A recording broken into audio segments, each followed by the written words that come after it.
کھلاڑی جب کوئی گیم میں جیت جاتے ہیں تو میدان میں ہی وہ سجدہ کرتے ہیں، کیا اس طرح کا سجدہ کرنا جائز ہے یا نہیں؟ جی صاحب بھائی، جہاں تک سجدہ شکر کا معاملہ ہے، کوئی بھی مسلمان مرد یا خاتون کوئی خوشی حاصل ہو، اس وقت اللہ تعالیٰ کا شکر ادا کرنے کے لیے سجدہ کوئی کرے تو یہ پسندیدہ بات ہے۔ یہ رب اور اس بندے کے درمیان کا معاملہ ہے، ہم اس میں مداخلت نہیں کر سکتے، بالکل اس بات کی اجازت ہے، اس میں کوئی حرج نہیں ہے۔ جی صاحب بھائی، جزاک اللہ خیر۔ مولانا اس میں تھوڑی سی اگر اس پہلو سے بھی بات کر لی جائے کہ کچھ لوگ اس جیت کی خوشی میں مٹی کو چومتے ہیں، اس کو بھی سجدہ کہتے ہیں، وہ جھکے اور انہوں نے مٹی کا بوسہ لے لیا کہ وطن کی مٹی پہ ہم نے اس کو چوما ہے۔ کچھ لوگ کہتے ہیں کہ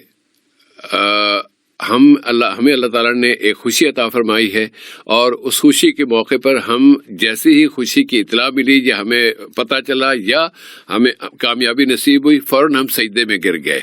آپ کا جو سجدہ شکر کا جو اصطلاح ہے آپ نے استعمال فرمائی، بالکل ماشاءاللہ اسی طرح ہے۔ اور اس میں سامعین یہ بھی بتا دیں کہ اس میں پہلے کھڑے ہونا، رکوع کرنا، یہ وہ اس کی کوئی ضرورت نہیں، بس اللہ اکبر کہہ کے